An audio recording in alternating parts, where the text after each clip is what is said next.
Welcome to another episode of The Deep Dive, where we trace the hidden architecture of power through the world's great fiction. Today we enter Book 3 of Shadows in the Wind, Malitia Adolescit, by author Rob Steyn. This is the turning point, the moment when innocence finally runs out, and every choice William Braithwaite makes echoes with consequence. The stakes stretch from boardrooms to borders, and the shadows he once walked through have grown teeth. Alliances tighten, secrets curdle, and the true cost of ambition begins to surface. Stay with us as we unravel the most volatile chapter yet, where every truth has a price. Welcome to the Deep Dive. Today we're tackling a massive piece of work, the third book in the novel, Shadows in the Wind. And our goal here is to really extract the sharpest insights for you. Exactly. We want you to walk away understanding not just the story, but the mechanics of power, the themes, and the sheer genius that drives this fictional world. It's a critical assignment, really, because this novel is so much more than a thriller. It's almost a blueprint for control. A blueprint, that's a good way to put it. So our mission is to cut right through the narrative and get to those chilling philosophies that govern this universe. Right, and especially that clash between, the visible, loud ambition and the invisible, absolute power that's lurking underneath. And wow, what a way for the book to start. It doesn't just raise the stakes, it opens with this catastrophic failure of control. It really does. Our entry point is this violent flashpoint. We see Sarah Braithwaite living in her world of, carefully managed luxury, and she gets this breaking news alert. And it just shatters her entire composure. The first reports are vague, right? Just an incident at the Bongo-Karsha Bonobo Sanctuary in the eastern Congo.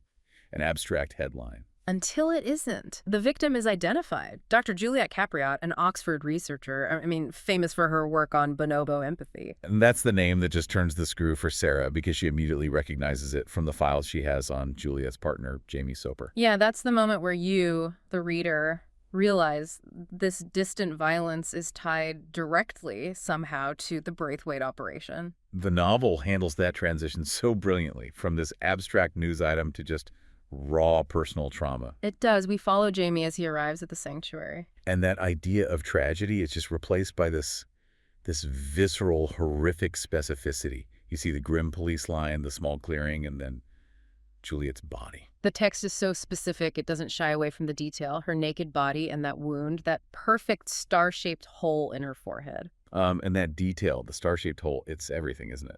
It tells you this wasn't random. This was surgical, deliberate.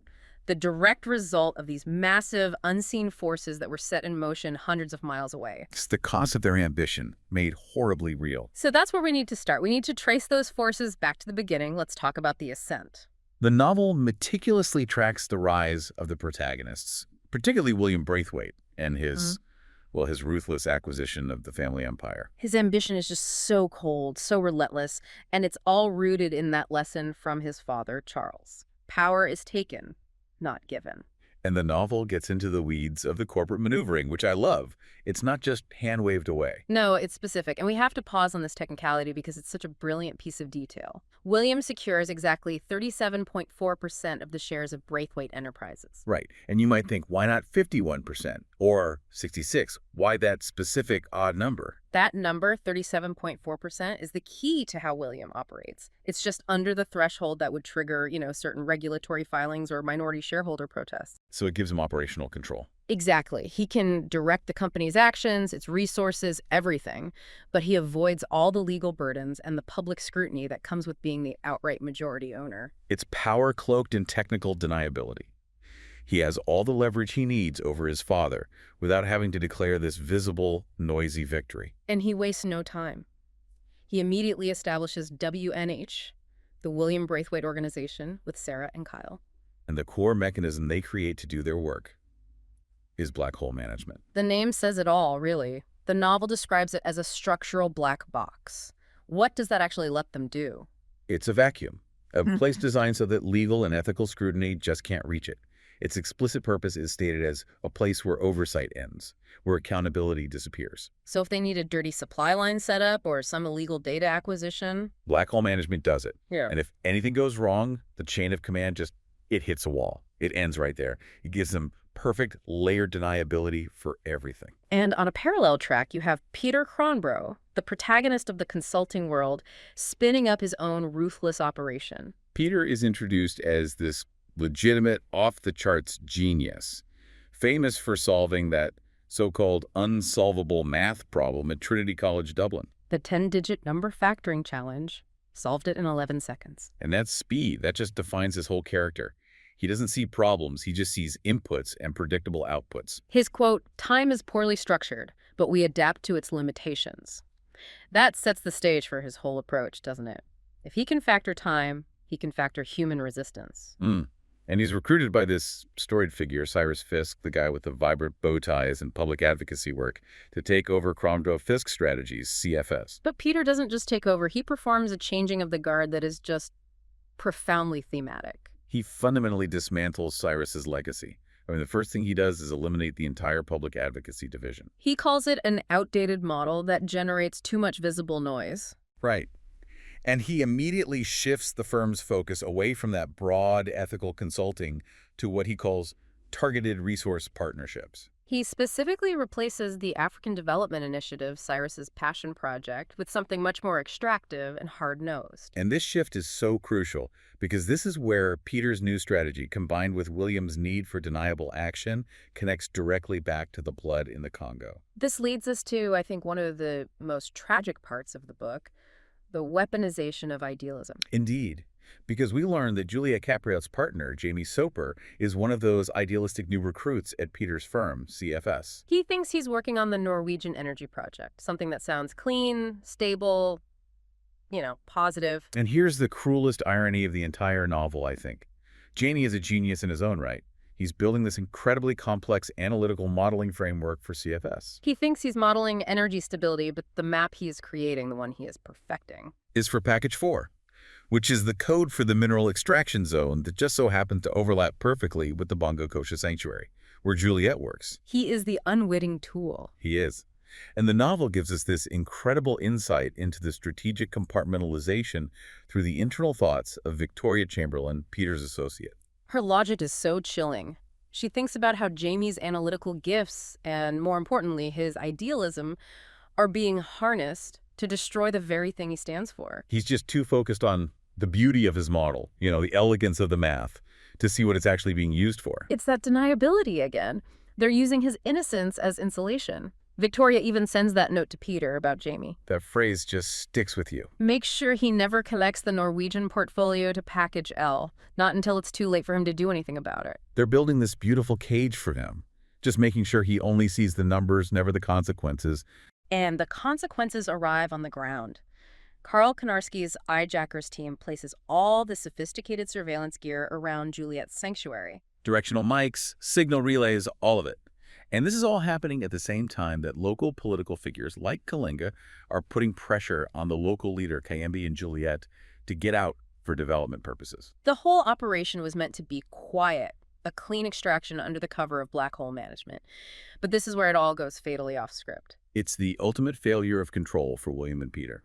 It's the moment the visible world crashes into their invisible plans and you just get chaos. The local military commander, Colonel Moise Kasongo, was tasked with securing the site. But he implemented his own agenda. He had years of pent-up resentment toward Kayembe and Juliet. It was personal for him. He completely contravenes his orders. He prioritizes this visible personal vendetta over the cold, quiet operational objectives he was given. And Frankie Matherson, the high-level CCB operative overseeing the whole thing. Her analysis of the failure is just perfect. She calculates that Kasongo compromised the mission parameters and prioritized personal vengeance over operational objectives. And that personal, messy, human chaos is what costs Juliet her life. It's what turns a controlled acquisition into a public scandal. And that failure, that visible, bloody failure, is the perfect bridge to the novel's deeper philosophical core. Right, because William and Peter, they built these massive, visible empires, but the second they created visible noise, they ran afoul of a much older, much more terrifying power. The Concordat. Let's spend some real time on this, because this is the central theme of the novel, isn't it? The true nature of enduring power. It is. The Concordat isn't a company or a government. It's described as an unspoken recognition among a few dozen ancient lineages. And what's their defining principle? Invisibility is ownership. Their absolute core rule is that proximity to the spotlight was a liability. So for William, visible market domination was the goal. For the Concordat, opacity was not merely a protection. It was a form of ownership more absolute than law or lineage. Why bother with taxes and public opinion and regulations? When you can just operate in the shadows and configure the conditions that those visible entities have to follow. Exactly. It explains why William's 37.4% is still considered loud, visible power compared to what they do. And presiding over all of this quiet, ancient machinery is the matriarch. She's a masterclass in silent influence. The novel says she inherited nothing, yet she presided over everything.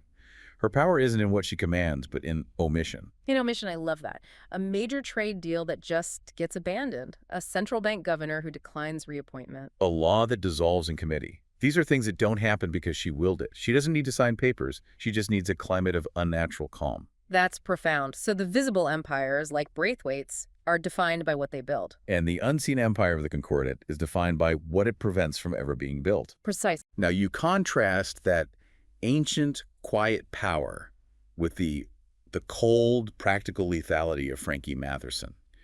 She's the human manifestation of operational ruthlessness. The novel gives us that incredible backstory of her transformation escaping her village, hidden in a dead man's coffin. To becoming this highly trained CCB operative known as Frankie. She is the ultimate product of pure calculation. The novel talks about how she weaponizes her assets, recognizing that her beauty is a tool, not a liability. Her whole operational logic is brutal and efficient. Underestimation was a terminal error. She operates in the visible world, but she understands the rules of the invisible one. Which brings us to one of the most tense and honestly satisfying moments in the book. The meeting between Peter Cronbrough and Frankie Matherson at that abandoned mission station. They're theoretically on opposite sides, yet they instantly recognize this similar quality of purpose and capability in each other. They're two apex predators speaking the same intellectual language. Peter operates through pure mathematical calculation. And Frankie operates through pure tactical calculation. There's no idealism there, just this shared, cold recognition that capability, not titles or corporate structures, is what really matters. It's the moment the genius consultant recognizes the genius operative. And you realize these are the two people most capable of dismantling the very structures they serve. Which sets the stage perfectly for the book's dramatic final warning, because all the operational capability in the world can't save William Braithwaite from breaking that core unspoken rule. The moment the Congo incident makes the news, William has failed. He achieved his visible conquest, but he created visible noise. And the matriarch contacts him, and she is incandescent with fury, and not because of the murder. No, not at all. It's because William allowed the Concordat to twitch in full view of the world. The failure isn't the body count, it's a visibility. And the warning she gives him just underscores the entire philosophy of the novel. She tells him, "You've lit a match in a room full of velvet and gas." What an analogy. It suggests his ambition is destructive, not just to his enemies, but to the entire fragile ecosystem of hidden power that she controls. And then she delivers the final threat, the one that registers as the first moment of genuine paralyzing fear William has felt in decades. She reminds him that there's always something older than your ambition, older than your empire. Which tells us that WNH and CFS, these powerful organizations, they're merely permitted to exist. Right. Until they become too noisy. And the whole arc of William's unstoppable empire it concludes with him being exposed as prey. He forgot the core rule of invisibility. The novel leaves us with that chilling truth. For every dominion claimed, another more powerful one lies unseen, older, quieter, more patient. Visible dominance is always temporary. So if we pull back, the key takeaway for you, the learner, is that this novel is really an analysis of how ultimate power functions. Yeah. It's not through the conquests you can see on the news. It's through the configured conditions, the specific technical levers like 37.4% control. And those layers of perfect, quiet deniability you get from a black box, like black hole management. The systems that last are the ones that are never named. So if we leave you with one final thought, based on the novel's philosophy, that supremacy is always a passing shadow, a shadow in the wind, ask yourself this. If the most enduring power is the kind that uses omission and is never named or seen, what visible, seemingly dominant institution in our world today is just a facade. A facade that's just being permitted to fail when it inevitably makes too much noise. Exactly, so that something quieter and much older can take its place. That is definitely something to mull over. Thank you for joining us for this deep dive. Until next time.